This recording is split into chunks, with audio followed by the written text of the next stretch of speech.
aleluia. Essa é uma noite de paz, amém? Graças a Deus. Então, hoje é a chamada Santa Ceia. E ela é santa mesmo, amém?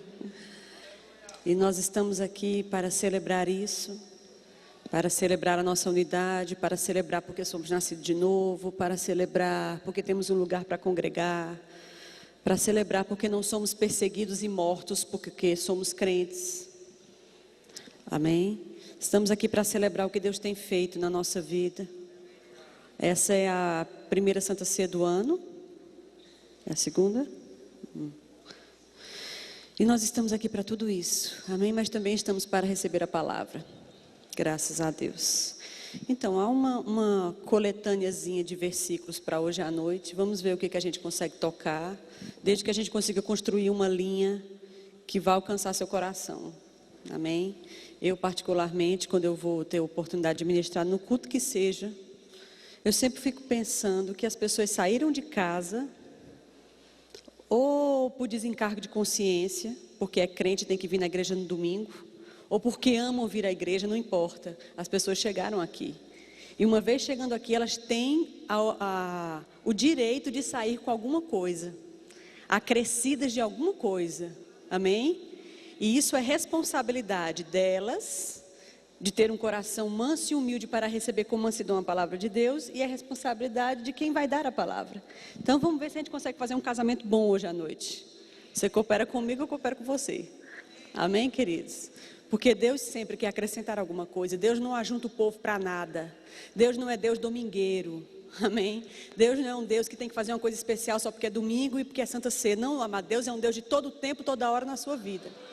Todos os minutos e todos os segundos. Deveria haver uma festa contínua na nossa vida, em particular, principalmente quando ninguém está vendo. Ninguém está sabendo, só você e Deus, aonde você estiver. No banheiro, na fila do ônibus, em todo lugar. Amém? Mas vamos começar com esse versículo, por favor, em Hebreus 4.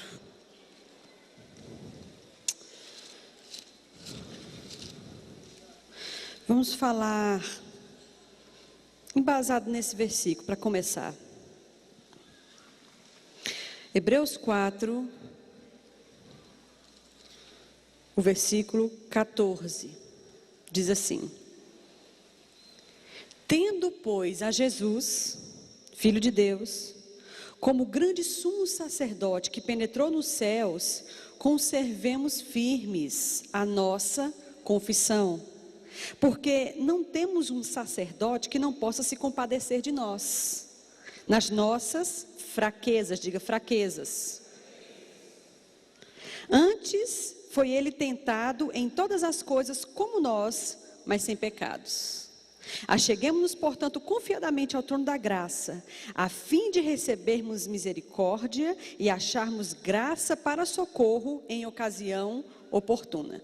Eu vou ler de novo esse versículo todinho. Tendo, pois, a Jesus, Filho de Deus, como grande sumo sacerdote que penetrou nos céus, conservemos firmes a nossa confissão. Porque não temos um sumo sacerdote que não possa se compadecer de nós em nossas fraquezas. Antes, ele, como nós, em tudo foi tentado, só que sem pecado. Acheguemo-nos, portanto, confiadamente ao trono da graça, a fim de recebermos misericórdia e acharmos graça para socorro em tempo oportuno. Amém? Ele vem falando dentro do contexto, mas aqui especificamente ele está dizendo o seguinte: olha, você tem um sumo sacerdote, um advogado, alguém que pleiteia a sua causa, que não é qualquer pessoa não, é o próprio. Não é o secretário dele, não é o encarregado dele. Às vezes a gente vai atrás de um emprego com um político, e se o secretário dele atender a gente e disser, olha, eu já falei com ele, ele mandou avisar que está tudo certo, você já sai feliz. Porque o secretário naquele momento está sendo a boca daquele político. Aqui ele está dizendo que ele não mandou secretário nenhum. Ele mesmo tomou um corpo de carne, veio aqui para baixo, resolveu tudo que precisava resolver, foi embora e deixou com você e comigo tudo que precisava deixar. Amém? E ele está dizendo, olha, então, nesse caso, você tem que entender que é esse Jesus que penetrou nos céus, levando o sangue de si mesmo, que apresentou diante de Deus e que resolveu a questão da humanidade. resolveu a desgraça que Adão trouxe no Éden. É esse Deus que é sacerdote da tua causa. É Ele quem cuida de você, é Ele quem pleiteia por você. Portanto, por causa disso, a gente tem que entender que Ele, como nós, em tudo foi tentado, só que sem pecado. Nós não temos um sumo sacerdote que não possa se compadecer. Diga compadecer. Diga misericórdia. Nós não temos um sumo sacerdote que não possa se compadecer de nós. Pelo contrário, tudo que você passa de aperto de Satanás na sua vida, na sua alma, nas suas emoções, no seu corpo, Satanás tentou trazer sobre Jesus. Jesus não é uma pessoa que não sabe o que é. Eu não entendo o que eles sentem. Não. Ele sabe o que é. Amém? Então não temos uma pessoa que não esteja apta a se compadecer de nós. Aí ele disse, então por causa disso, mantenha firme a tua confissão. Que confissão? A confissão de ser filho de Deus. A confissão de fechar com a palavra e não abrir. A confissão de ser nascido de Deus, ser filho de Deus, de acreditar que a palavra é verdade e que Deus é um Deus bom. A sua confissão, a confissão que te fez ser o que você é hoje. Mantenha firme essa confissão, porque você não tem uma pessoa que não possa se compadecer de você. Ele sabe o que você sente. Deus está falando aqui de identidade. Ele está falando de empatia. Sentir o que o outro sente. Compreender o que o outro passa.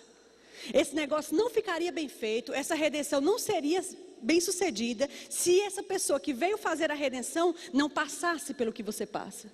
Não entendesse o que é a natureza humana. Amém?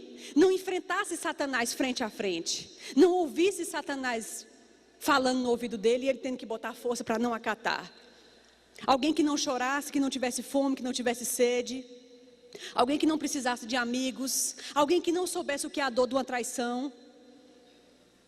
Alguém que não precisasse ter dinheiro para pagar as contas. Alguém que não precisasse lidar com as diferenças das pessoas, nos relacionamentos. Não, ele tinha que sentir e saber tudo. Quando a gente para estudar os evangelhos e ver as situações em que Jesus viveu, a gente compreende que é esse Jesus que pagou o preço por nós e resolveu a questão, é que pleiteia por nós lá em cima. É Ele que advoga a sua causa. É Ele que intercede por você diante de Deus, não é Maria. É Ele. Ele pessoalmente, Ele não precisa de secretário. Ele faz bem o papel dele.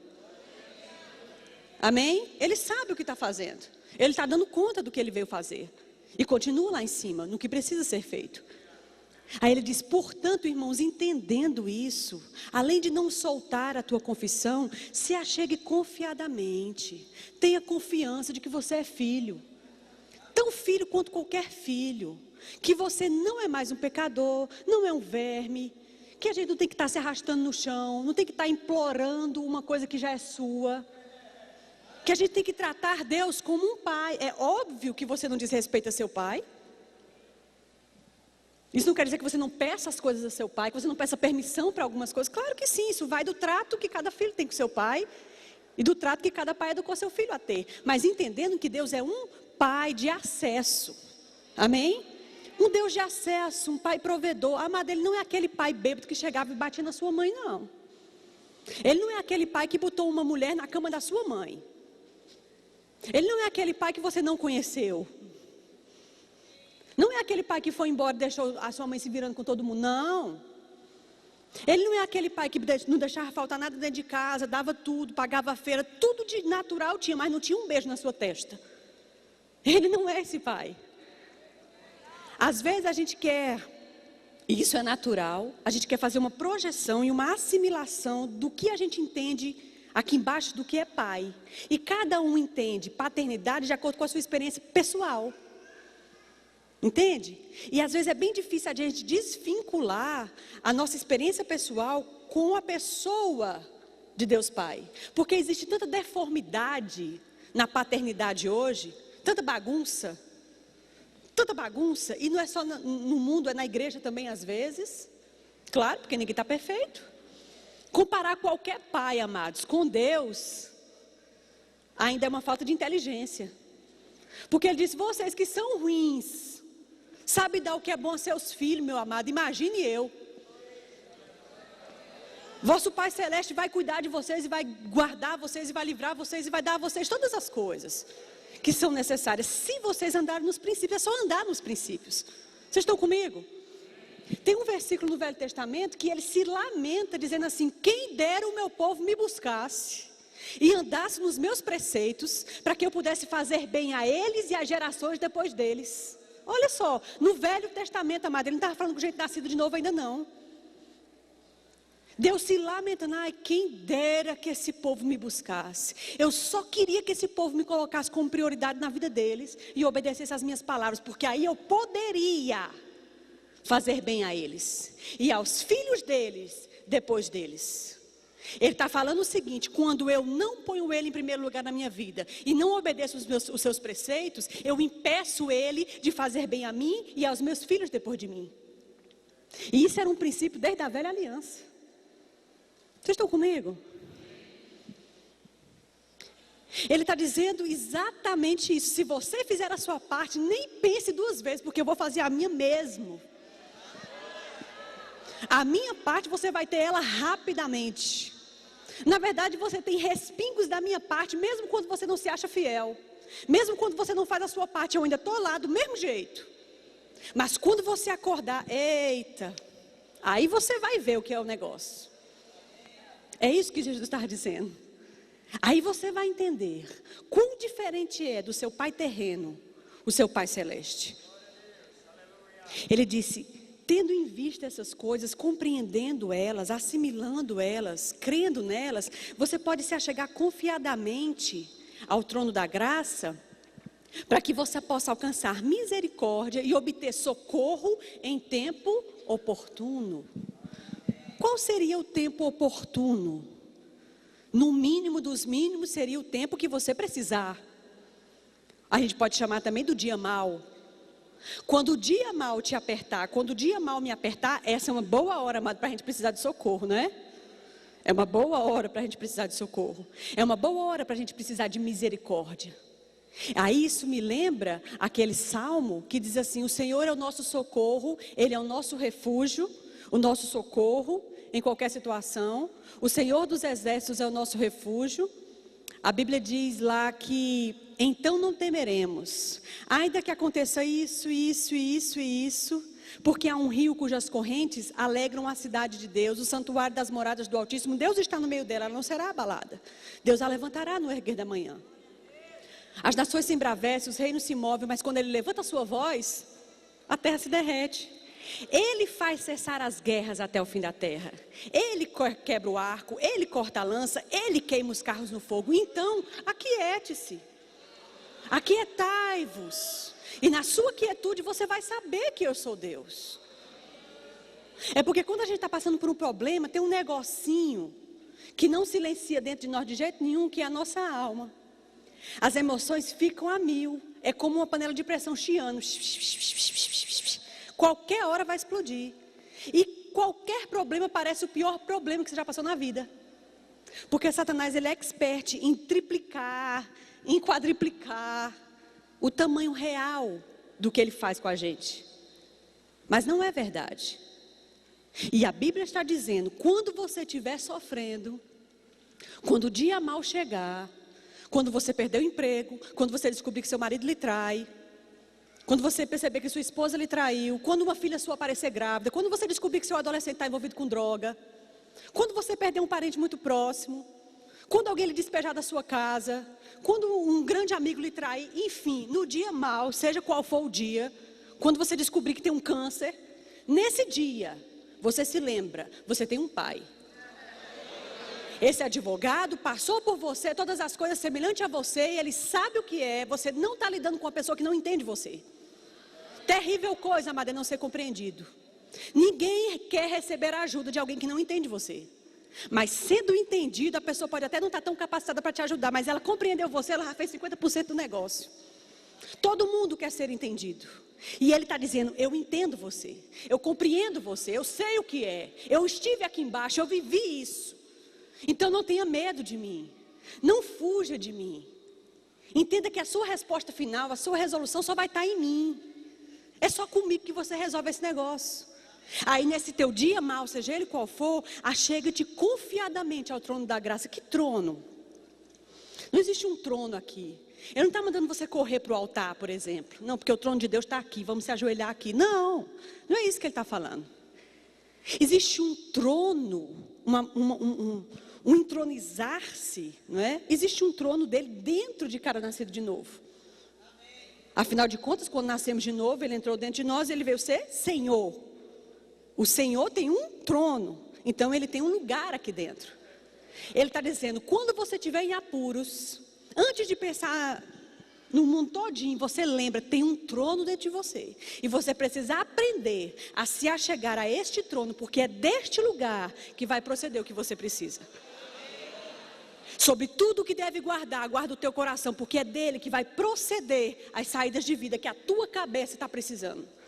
Porque no teu coração está tudo bem, mas a tua cabeça está explodindo com esse problema. E ela precisa ser afetada pelo teu homem interior. Agora, se o homem interior estiver enfraquecido, então quem o levantará? Se não há nada no homem interior além de um trono cheio de teia de aranha, que faz tempo que ninguém chega lá e ajeita e canta para ele, conversa com ele, chora com ele, o negócio está meio parado. Vocês estão comigo? É isso que o Salmo também quis dizer quando ele disse assim: olha, vinde, contemple as obras que Deus tem feito sobre a terra. Ele está dizendo assim, tira a cabeça do teu problema. Tira os olhos do que você está passando. Procure se lembrar do que eu já fiz para você. Procure se lembrar de quantos livramentos eu já te dei. Quantas vezes tu precisou pagar uma dívida e chegou o dinheiro na tua mão. Quantas vezes tu estava doente e eu resolvi a questão. Quantas vezes você não sabia o que fazer e eu te mostrei uma decisão. Para de pensar no problema. Venha, tira os olhos disso. Contemple o que Deus tem feito sobre a terra. Vocês estão entendendo? Lembrar daquilo que te pode trazer esperança. Quando Davi foi enfrentar Golias na frente de um exército, ele chegou para o rei e disse: eu já matei no nome do Senhor um leão e um urso, e do mesmo jeito Deus vai ser comigo com esse gigante. Ou seja, ele se lembrava de quão poderoso Deus foi com ele outras vezes. Agora o que acontece é que quando Deus ajuda a gente num problema que a gente está já se acabando, a gente agradece bem muito na hora e depois a gente esquece. Janaína, mas eu nunca esqueço. Sabe como é que a gente esquece? Quando o próximo problema vem, a gente se acha desesperado do mesmo jeito. Parece que a gente teve uma amnésia. Parece que a gente não se lembra muito bem de que da última vez ele socorreu, ele ajudou, ele fez a situação ser resolvida. Aí a gente esquece e entra em opressão, em angústia do mesmo jeito, como se ele não tivesse feito nada. E assim vai sucessivas vezes. Vocês estão comigo? Mas nós lidamos com um Deus, amado, que vai além da marca. Antes de correr para qualquer coisa, seria correto que nós aprendêssemos a usufruir dos rios que já existem dentro da casa de Deus. Seria importante aprender a usufruir da graça, do socorro, da direção que você pode conseguir no trono, na comunhão, dentro de você. Nós estamos entrando em tempos em que a situação vai ficar muito apertada para o mundo. Consequentemente, se estamos no mundo, é possível que a gente sinta isso. E quem não amar Deus verdadeiramente vai ser engolido. Se nós não desenvolvemos o nosso amor por Deus, a gente precisa começar a fazer isso bem rapidamente. Vocês estão comigo? Quando eu me converti,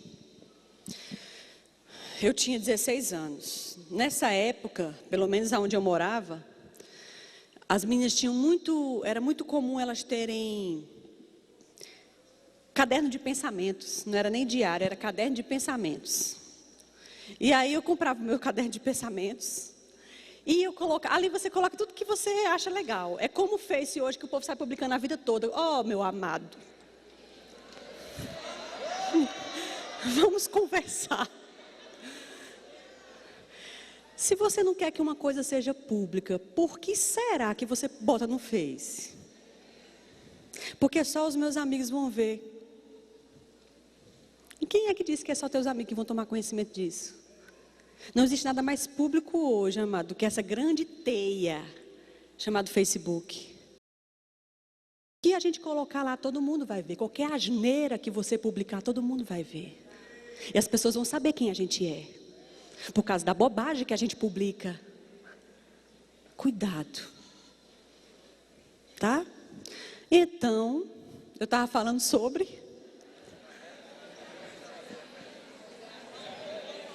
caderno de pensamento, é o Facebook antigo. Aí eu tinha o meu caderno de pensamentos. E no caderno de pensamentos eu comecei a colocar tudo que eu achava massa, né? Que eu achava muito legal. E quando você pegava um caderno de pensamentos de uma menina naquela época, você tinha um panorama da personalidadezinha daquela menina, naquele momento da vida dela. E ali eu colocava muita letra de música. E eu gostava muito de Legião Urbana. E eu colocava muita coisa de Renato Russo.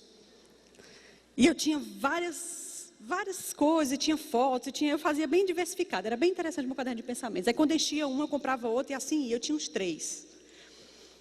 Mas aí, na ocasião, a pessoa que me levou para Cristo falava muito de Jesus e eu estava chateada já com isso. Mas para poder conversar com essa pessoa, eu tinha que ler alguma coisa, porque senão a gente não tinha mais assunto.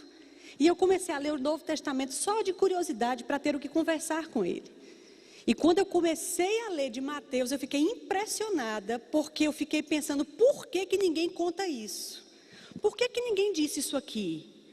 Por que ninguém falou, por exemplo, que Maria ia ser apedrejada e Deus defendeu Maria, dando ao marido dela um sonho, dizendo a ele que não temesse em tomar aquela mulher por esposa dele, porque o que estava na barriga dela não era de homem nenhum, mas era de Deus. Por que ninguém explicou as coisas como elas realmente são? E eu comecei a substituir as músicas de Renato Russo pelas passagens que eu lia. E eu não era nascida de novo. Mas eu estava tão encantada, porque eu descobri uma pessoa que merece receber as páginas do meu caderno de pensamento bem mais do que outras pessoas, entendeu? Então eu comecei a copiar aquilo, eu fiquei apaixonada. Eu achei impressionante a cabeça dele, eu achei ele o cara. Jesus, ele se apresentou para mim, em primeira instância, como sem nenhuma religiosidade, entendeu? Eu comecei a conhecer ele sem religiosidade, eu comecei a avaliar ele quase de igual para igual. Eu queria entender a cabeça dele, a inteligência dele, por que ele disse isso? Por que ele não disse isso? Por que ele ficou riscando o chão quando o povo trouxe a mulher? Ele falou o que tinha que falar e voltou e riscou o chão de novo. Como é isso? E na época, como eu não era nascida de novo, eu queria entender as coisas na minha cabeça. E as coisas de Deus não se entendem assim. Mas quando eu nasci de novo, uma das coisas que eu descobri é que eu poderia entender, porque eu tenho a mente de Cristo. E que na verdade Ele quer mesmo é que eu entenda. Porque Ele não está se escondendo de nós, Ele quer ser compreendido.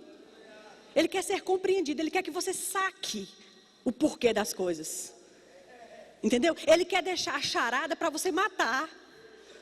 Ele quer trocar uma figurinha, ele quer que a sua inteligência suba para o nível dele, ele quer conversar, amados.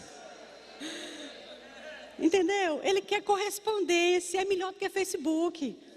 Ele dá aquela foto, ele publica aquela foto dentro de você do seu futuro daqui a 3 anos. Eita, Senhor, é mesmo, né? Eu vou curtir. Vocês estão comigo?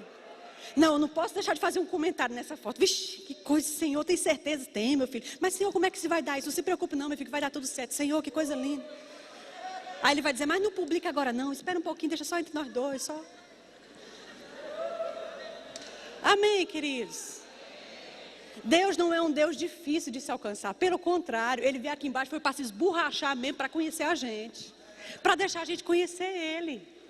Ah, mas eu fico pensando, que intimidade era essa de João na ceia, encostar a cabeça no peito de Jesus? Você podia dizer, olha aí que homossexualismo belo, cristão.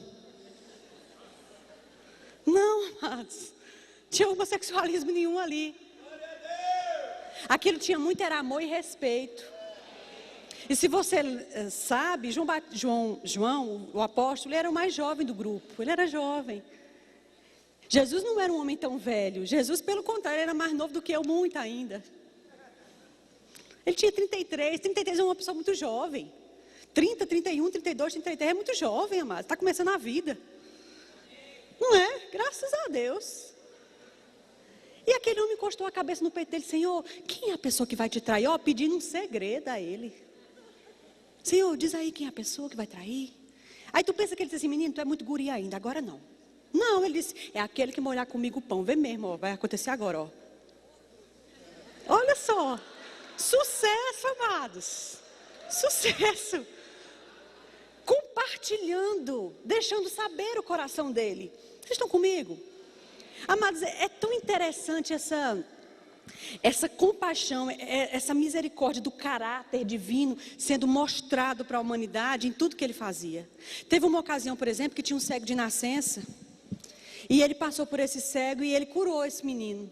A Bíblia não diz que ele pediu, mas diz que ele passou e curou, quis fazer, cuspiu no olho do menino e resolveu a questão.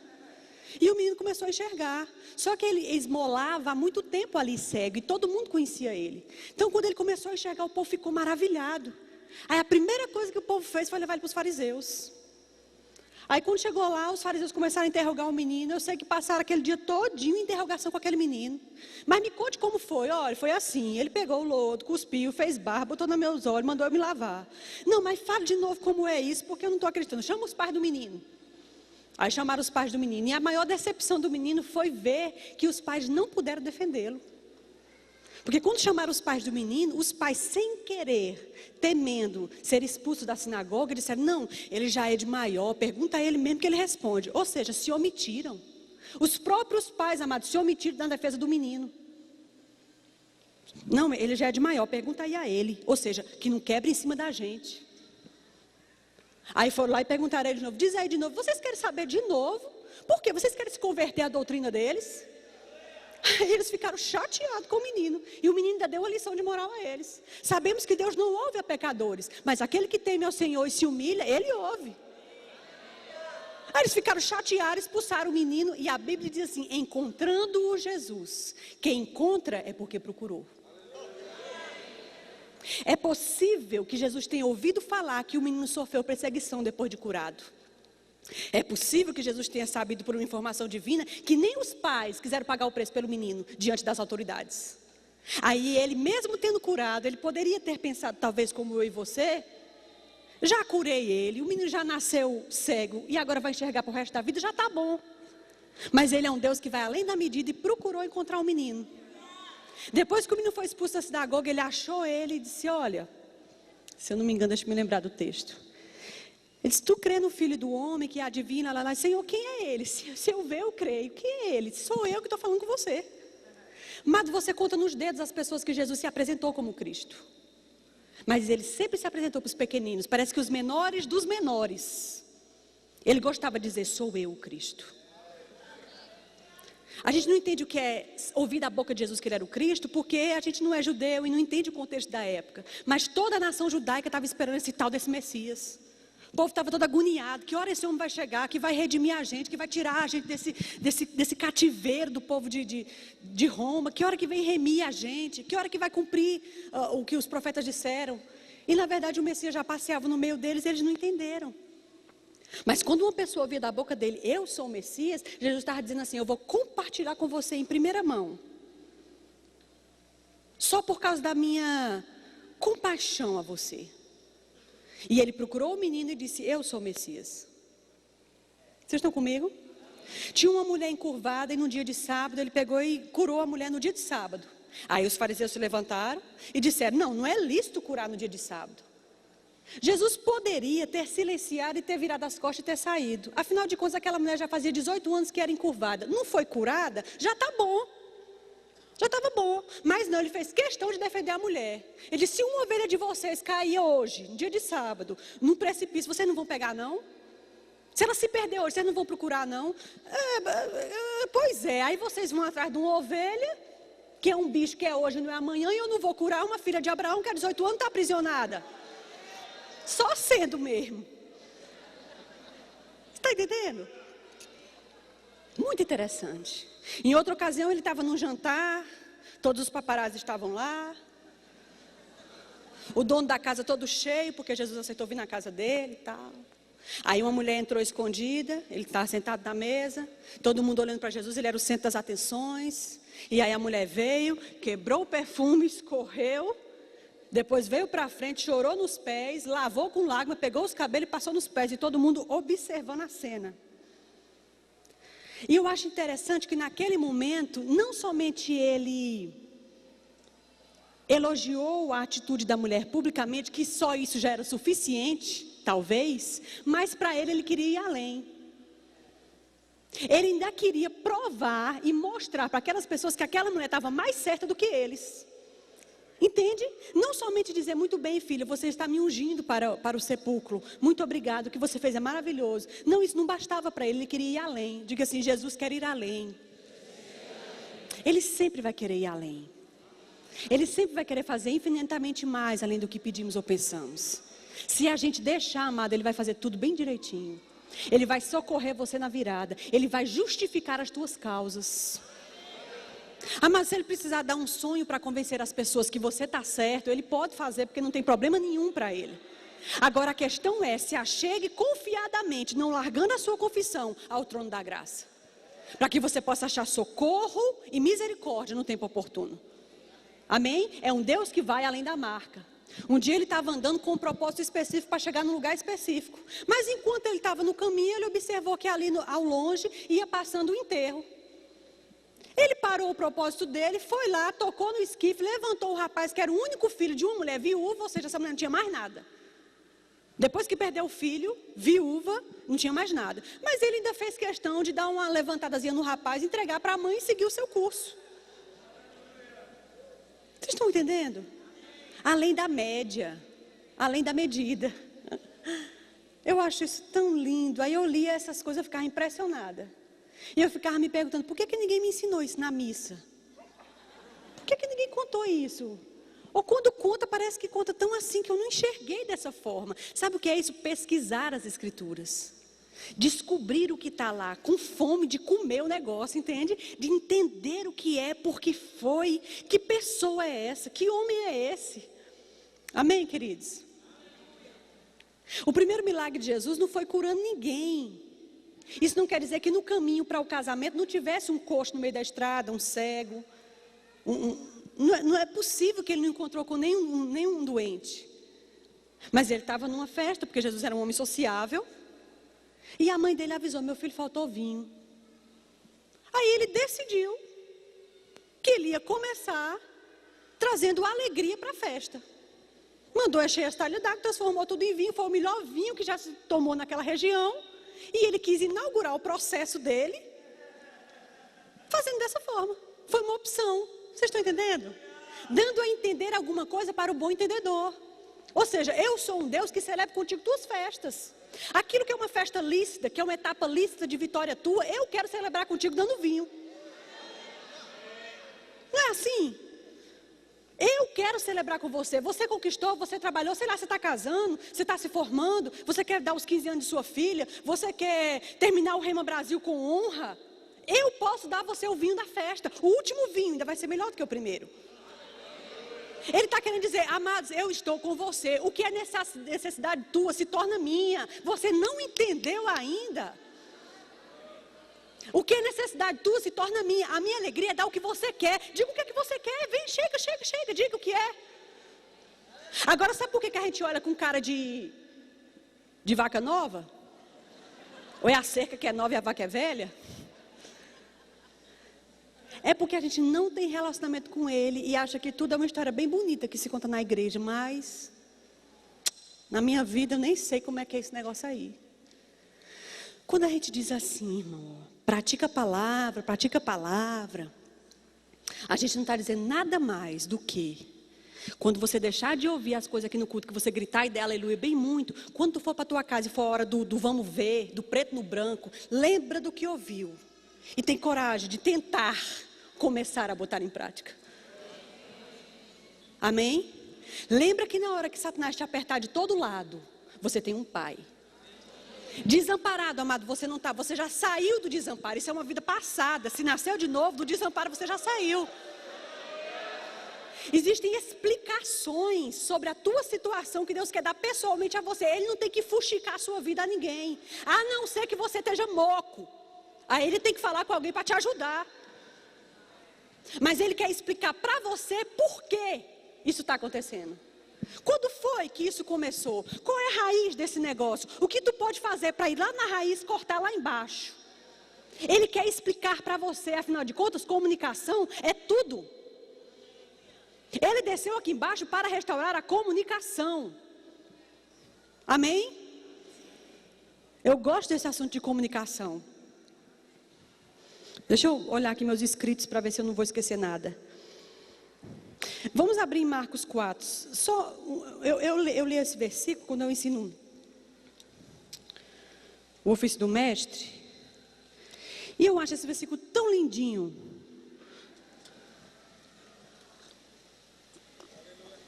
Que expressa um cuidado tão específico. Marcos 4,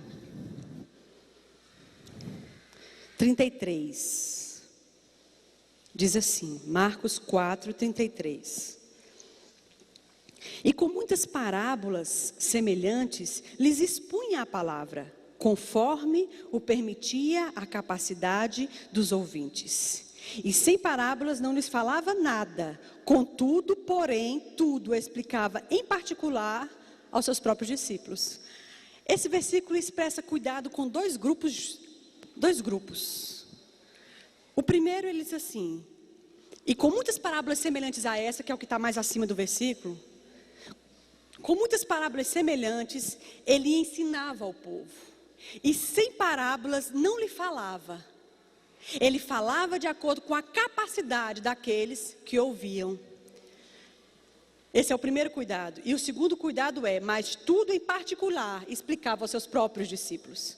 Ele tinha um cuidado específico com dois grupos.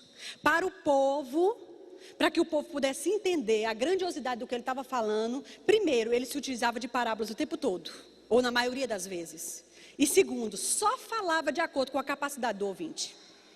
Se o ouvinte não conseguisse captar, ele também descia mais. Não conseguiu, então é melhor não falar. Deixa eu fazer aqui na tua frente que é para tu entender. Vocês estão entendendo? Ai, como isso é maravilhoso. Isso é próprio do bom mestre. Isso é próprio do bom mestre. Jesus, ele atuou nos 5 dons ministeriais, ele foi top em cada um dos 5. Se Jesus queria descomplicar, mas do que é que a gente quer complicando? Se o intuito de Jesus era trazer simplicidade àquilo que estava enrolado, não há glória nenhuma em enrolar mais nada. O negócio aqui é deixar tudo claro. Vocês estão comigo? Eu acho tão lindinho isso. Eu acho que Deus ter tido cuidado de mandar relatar esse versículo, mostra uma linha do caráter e da misericórdia de Jesus. Ele não somente se utilizava de parábolas o tempo todo para poder explicar as coisas às pessoas, coisas do seu cotidiano, as lâmpadas não, que não existia lâmpada, as lamparinas, as sementes, as árvores, etc., para ficar fácil para o povo. E ainda assim, se o povo não captasse, ele ainda não falava. Ele só falava de acordo com o que permitisse a capacidade daqueles que estavam ouvindo. Aí, em contrapartida para os seus, que ele sabia que precisavam ser top também, que precisavam entender as coisas, que ele tinha que treinar pessoalmente, que era uma responsabilidade dele deixar esses homens prontos. Aí ele chamava eles à parte e explicava, olha, aquilo ali quer dizer isso, eu falei por isso, isso aqui vai dar nisso. Olha só o cuidado.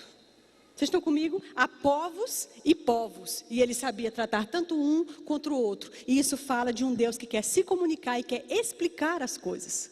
Um Deus que clareia as coisas. Vocês estão comigo? Amém.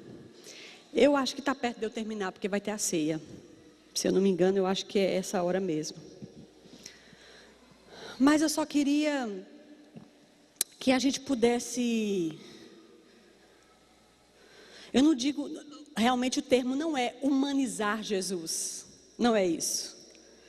Mas eu queria que a gente pudesse... personalizar a figura dele para você, para a sua necessidade, entendendo que Deus é um Deus que conhece você pelo seu nome, sabe os quantos fios de cabelo tem na sua cabeça. Ele conhece todos os seus pensamentos, todas as suas intenções, todos os seus desejos. Quando a gente está lá no oculto da nossa casa, quando não tem igreja, não tem verbo da vida, não tem pastor, não tem ninguém dando aleluia, não existe louvor lá.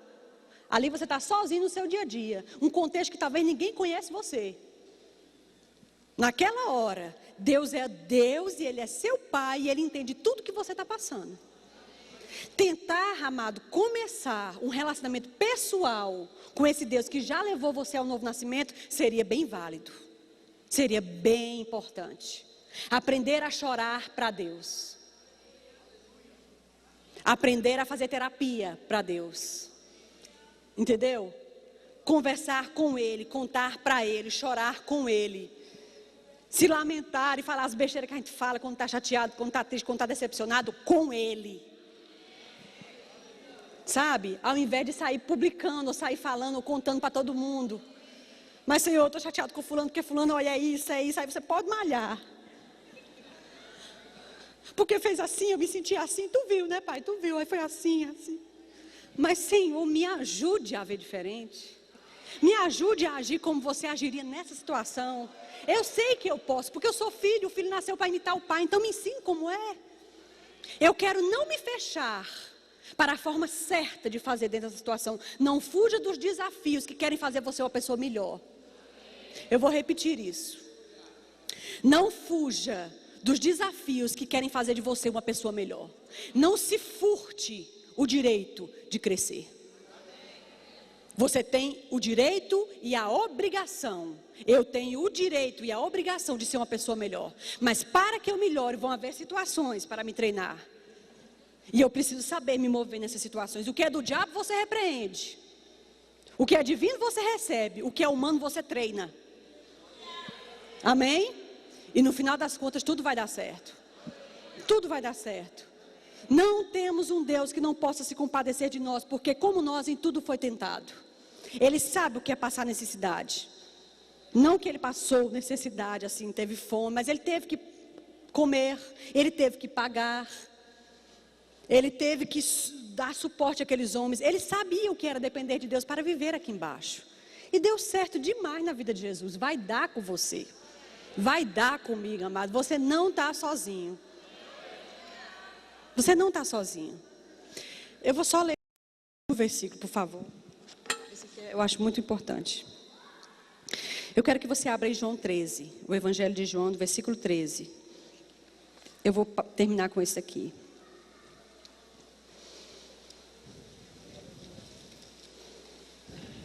Aleluia.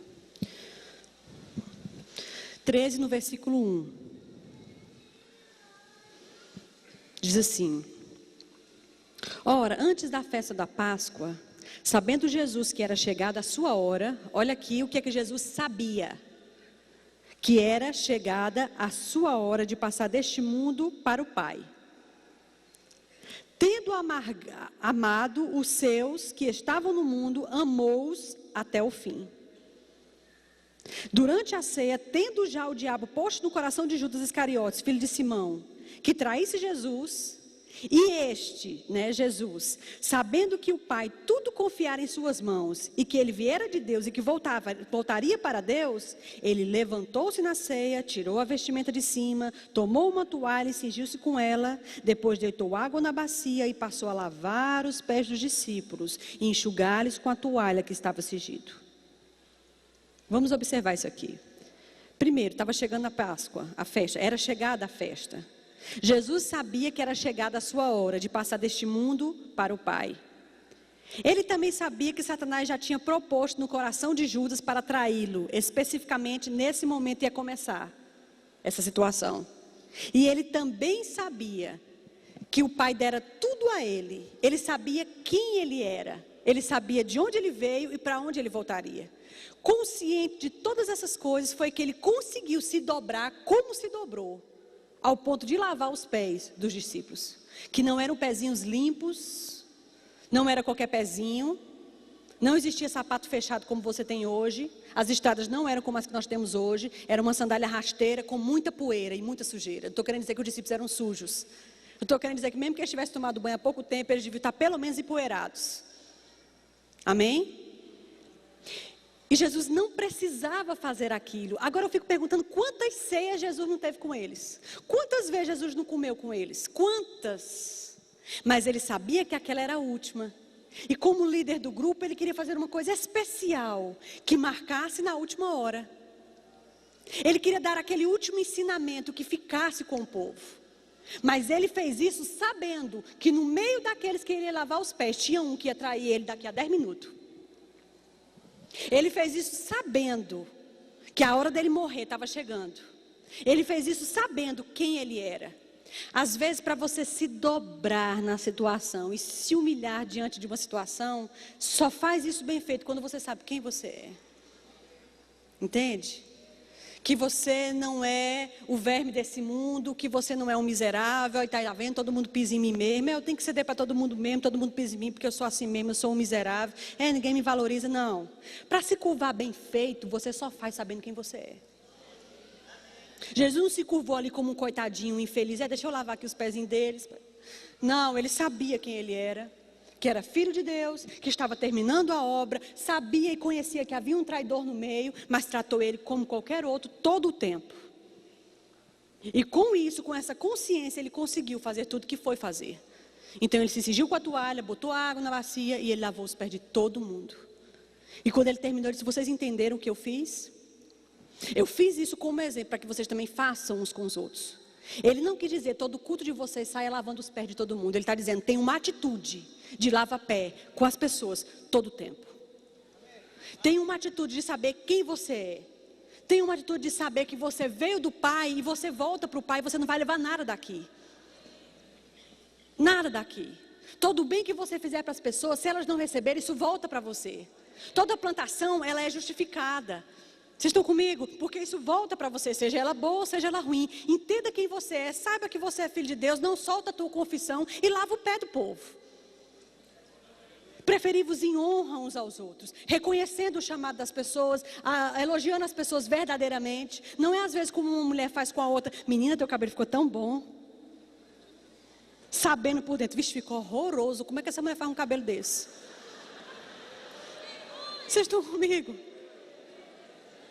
Às vezes o marido acha a mulher bonita quando ela saiu do quarto para poder vir para a igreja, mas ele não tem costume de elogiar, porque ninguém na casa dele elogiava ninguém, e elogiou uma fraqueza para ele, então ele não faz. E isso é ruim. Às vezes um filho acerta com a gente e a gente não tem costume de dizer: meu filho, foi bom isso, eita, você ter passado de ano, foi muito legal, parabéns, viu? Porque a gente não tem costume de fazer isso. Mas ele não ensinou dessa forma. Ele disse: não é vergonha você amar as pessoas da forma que for. Não é vergonha reconhecer as pessoas. Se dobre e lava os pés dela. Vocês estão comigo? Mesmo sabendo quem você é. Aliás, principalmente sabendo quem você é. Porque Deus é um Deus que vai além da marca. Ah, amado, Deus socorre você. Você não está sozinho.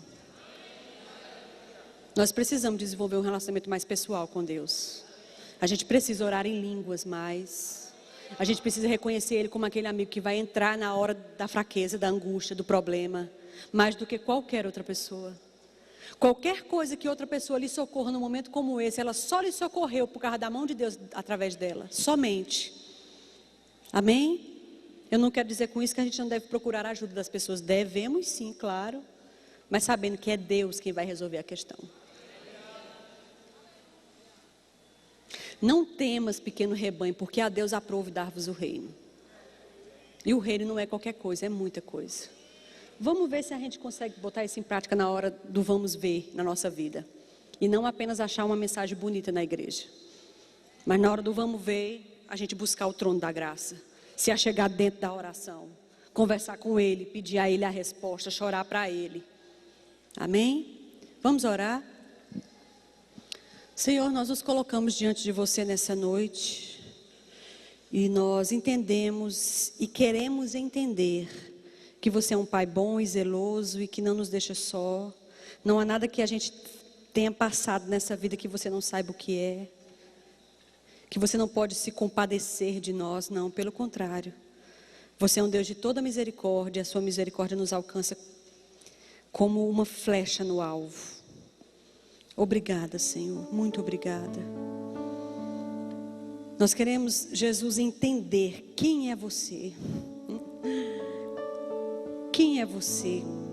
Queremos compreender o teu coração. Queremos compreender teu caráter, a tua cabeça, como você pensa nas situações, como você faria nas situações. Queremos fazer igual. Queremos ser teus imitadores. Isso é maturidade. Nos ensina, Senhor, nos ajuda. Você conhece as nossas fraquezas e você sabe aonde o nosso calo aperta. Mas você é poderoso para nos auxiliar lá embaixo, onde ninguém quer ir. Lá no fundo, onde ninguém vai. Aleluia. Eu coloco a vida dos meus irmãos diante de Ti. Eu declaro sobre eles iluminação, esclarecimento, graça. Em nome de Jesus. Aleluia. Graças a Deus. Existe alguém no nosso meio que deseja receber Jesus hoje à noite? Você nunca entregou a vida a Ele, precisa fazer. Se tiver alguém, os conselheiros vão explicar para você algumas coisas na palavra de Deus. Amém? Nós estamos crendo, amado, que nos últimos dias haverá colheitas de almas gigantescas. Porque é justo, é o correto. São as primeiras chuvas e as últimas chuvas. Precisa haver uma colheita das últimas chuvas. Amém? Existe alguém que quer nascer de novo hoje à noite?